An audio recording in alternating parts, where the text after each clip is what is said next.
በስመ አብ ወወልድ ወመንፈስ ቅዱስ አሐዱ አምላክ አሜን። እንኳን በነሐሴ 15 ቀን ታስበውና ተከብረው ለሚውሉ ለቅዱሳን በዓላት በሰላም አደረሳችሁ አደረሰን። ቅድስት እንባ መሪና ቤተ ክርስቲያን እንቁዎች ከምትላቸው ሴት ጻድቃን አንዷ ቅድስት እንባ መሪና ናት። ጣዕመ ዜናዋ፣ ሙሉ ሕይወቷ አስገራሚም አስተማሪም ነው። ቅድስቷ በአራተኛው መቶ ክፍለ ዘመን በምድረ ግብፅ ተወልዳ ያደገች ክርስቲያን ናት። ወላጆቿ ከእርሷ በቀር ሌላ ልጅ የሌላቸው ሲሆኑ አኗኗራቸውም ደግና ቅን ነበሩ። ቅድስት እንባ መሪና ትክክለኛ ስሟ መሪና ነው። ምክንያቱም እንባ መሪና የወንድ ስም ነውና። ነገር ግን በወንድ ስም የተጠራችበት የራሱ ታሪክ አለውና እርሱን እንመለከታለን። ቅድስት መሪና ገና ልጅ ሳለች እናቷ ማርያም ሞተችባት። ደግ አባት አንድ ልጁን በስጋዊም በመንፈሳዊም ሳይጎድልባት አሳደጋት። ዕድሜዋ 15 ዓመት በሆነ ጊዜ ወደፊቱ አቅርቦ ልጄ እኔ ወደ ገዳም ስለምሄድ አንቺን መልካም ባል ላጋባሽ አላት። ቅድስት መሪናም ያንተን ነፍስ አድነህ እንዴት የኔን ነፍስ ትተዋታለህ? እኔም እመንናለሁ አለችው። አባቷ የተናገረችው ከልቧ እንደሆነ ሲያውቅ ልጄ ገዳም ሁሉ በአካባቢው ወንድ ብቻ ነውና ስሚኝ አላት። እሷ ግን አባቴ ግደለህም አለችው። ስሜን እንደ ወንድ ቀይረህ አለባበስንም ለውጥ አለችው። እንደ ወንድ ለበሰች ማለት ግን እንደ ዘመኑ አይነት እንዳይመስላችሁ። ከዚህ አባትና ልጅ ሀብት ንብረታቸውን ሽጠው ለነዳያን አካፈሉ። በፍጹም ልባቸውም መነኑ። በደረሱበትም ገዳም ቅድስት መሪና በወንድ ስም እንባ መሪና በሚል ገባች። ቀጣዩ ስራዋ ወደ ወንዶች እኩል መስገድ፣ መጾምና መጸለይ ነበር። ይህችን ቅድስት ልናደንቃት ግድ ይለናል። ማንም በእርሷ አይፈተንም አያውቋትምና። እሷ ግን ወጣት ሆና አንድም ሴት በሌለበት ገዳም ጸንቶ መቆየት በራሱ ልዩ ነው። መልአካዊ ኃይልንም ይጠይቃል። ተጋድሎዋ በጣም ስለበዛ ወንድሞች መነኩሳት ይደነቁባት ነበር። ጺም ስለሌላትና ድምጿ ቀጭን ስለሆነ አልተጠራጠሩም። ምክንያቱም ጃንደረባ ናት ብለው አስበዋልና። ከጥቂት ዓመታት በኋላ ግን አባቷ ታሞ ከማረፉ በፊት አበምኔቱ ጠርቶ ወደ ከተማ ልጄን እንዳትልክብኝ አደራ ብሎት ነበር። ያም ሆኖ አንዳንድ መነኩሳት ቅሬታ በማንሳታቸው ወደ ከተማ ተላከች። ችግሩ ለተልኮ ባደሩበት ቤት አንድ ጎረምሳ ገብቶ አሳዳሪውን ልጅ ከክብር አሳንሷት ሄደ። ሲወጣ ድንግልናሽን ያጠፋ ማን ነው ካሉሽ ያወጣት መነኩሴ እንባ መሪና ነው በይ አላት። ከ3 ወራት በኋላ የዚያች ዘማሴ ጽንስ በታወቀ ጊዜ ለአባቷ እንባ መሪና እንዳደረገኝ አለችው። አባት መጥቶ እየጮኸ መነኩሳትን ተሳደበ። አበምኔቱ ግራ ተጋብቶ ቢጠይቀውም ያንተ ደቀ መዝሙር እንባ መሪና ልጅን ከክብር አሳነሳት አለው።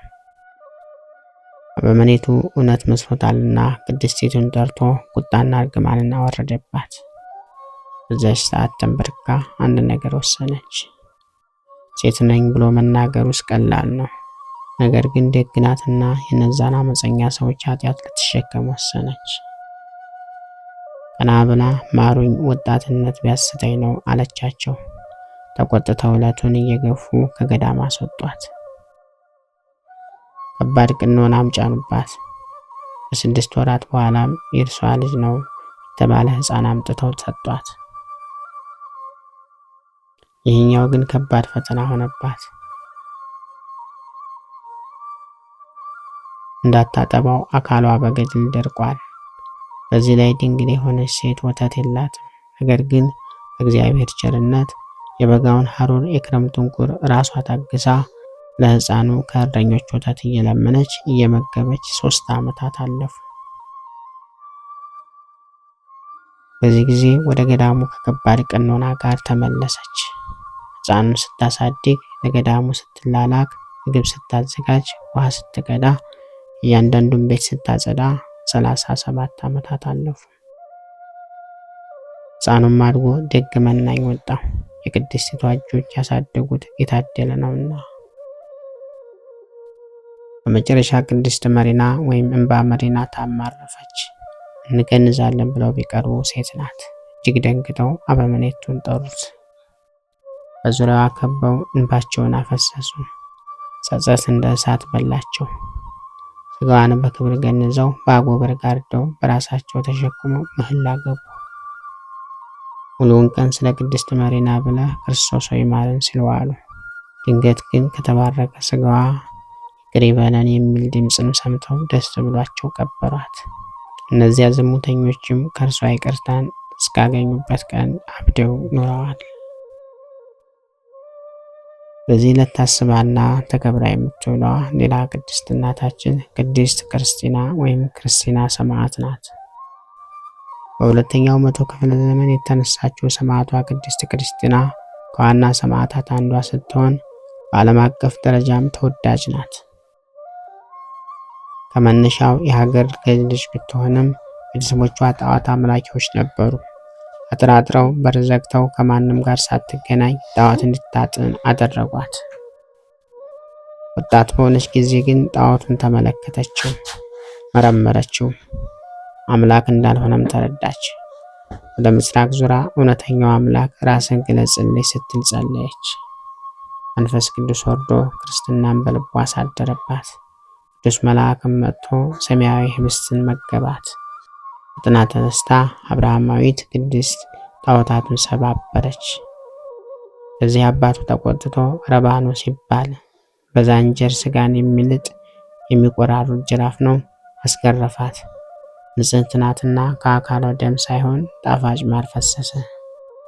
ድጋሜ በሳት ቢያቃጥላትም አልነካትም። ድንገት ግን አባቷ ረባኖስ ተቀሰፈ። ሌላ ንጉስ መጥቶ በሳትም በስለትም አሰቃያት። እሱንም መልአክ ቀሰፈው። ሶስተኛ ንጉስ ግን ብዙ አሰቃይቶ ጡቷቿንና ምላሷን አስቆረጣት። መጨረሻውን በዚች ቀን ለእፉኝት ወይም እባብ አስነድፎ ገድሏታል። ቅዱሳት እናቶቻችን አምላክ ለእነርሱ የሰጣቸውን ጽናት አይንሳን፣ ከበረከታቸውም አብዝቶና አትርፎ ያድለን። ነሐሴ 15 ቀን የሚከበሩ ዓመታዊ የቅዱሳን በዓላት፦ ቅድስት እንባ መሪና ገዳማዊት፣ ቅድስት ክርስትና ሰማዕት፣ ቅዱስ ለውረኖስ ሰማዕት፣ 30,000 ሰማዕታት የቅድስት ክርስትና ማህበር፣ አበው ቅዱሳን ሐዋርያት በዚህ ዕለት ተሰብስበዋል። ወርሃዊ በዓላት ደግሞ ቅዱስ ቂርቆስና እናቱ ኢሊየልጣ፣ ቅዱስ ሚናስ ወይም ማርሚና ሰማዕት፣ ቅዱስ ማር ኤፍሬም ሶርያዊ ወይም አፈ በረከት ናቸው። እናንተም ጠጉርን በመሸረብና ወርቅን በማንጠልጠል ወይም ልብስን በመጎናጸፍ በውጭ የሆነ ሽልማት አይሆናችሁ። ነገር ግን በእግዚአብሔር ፊት ዋጋው እጅግ የከበረ የዋህና ዝቅተኛ መንፈስ ያለውን የማይጠፋውን ልብስ ለብሶ የተሰወረ የልብ ሰው ይሁንላችሁ። አንደኛ ጴጥሮስ ምዕራፍ 3 ከቁጥር 3። ክብር ምስጋና ይሁን አንድ አምላክ ለሚሆን ለአብ ለወልድ ለመንፈስ ቅዱስ ስም እስከ ዘለዓለሙ አሜን። ጌታ ሆይ ከብልጽግናቸው ብዛት የተነሳ ብዙ መባን ካገቡት ይልቅ የድሃይቱን አነስተኛ መባ እንደተቀበልክ ለሁል ጊዜ የሚያገለግልህን አላፍ መላእክት እያሳሰብኩ በችግሬ ጊዜ የማቀርብልህን ምስጋና ተቀበል። እናንተም ቅዱሳን ነቢያት፣ የወንጌል ሰባኪያን ሐዋርያት፣ ሰማዕታትና ጻድቃን፣ ትጉሃን መላእክት፣ ፍጹማን ደናግል እንዲሁም ደጋጎች መነኩሳት ወይ ልጅ አዋቂ ሳይለይ የምንሰበሰብበትን የጉባኤ ቦታ ባርኮ ይህንን መጽሐፍት አዘጋጅቶ ብራና ዳምጦ የጻፈውና ያጻፈውን ከግዕዝ ወደ አማርኛ የተረጎመውን ቃለ ንባቡን በእርጋታ መንፈስና በተመስጦ ሕሊና ያዳመጠ በደለኛን ሁሉ የምታስምር የጌታ እናቱ በማርያም ጸሎት ኢየሱስ ክርስቶስ ሆይ በአንድነት ይማረን። ኢየሱስ ክርስቶስ ሆይ በአንድነት ይማረን። ኢየሱስ ክርስቶስ ሆይ በአንድነት ይማረን። ክብር ምስጋና ይሁን አንድ አምላክ ለሚሆን ለአብ ለወልድ ለመንፈስ ቅዱስ ስም እስከ ዘለዓለሙ አሜን። ወስብሐት ለእግዚአብሔር ወለወላዲቱ ድንግል ወለመስቀሉ ክቡር። ይቆየን።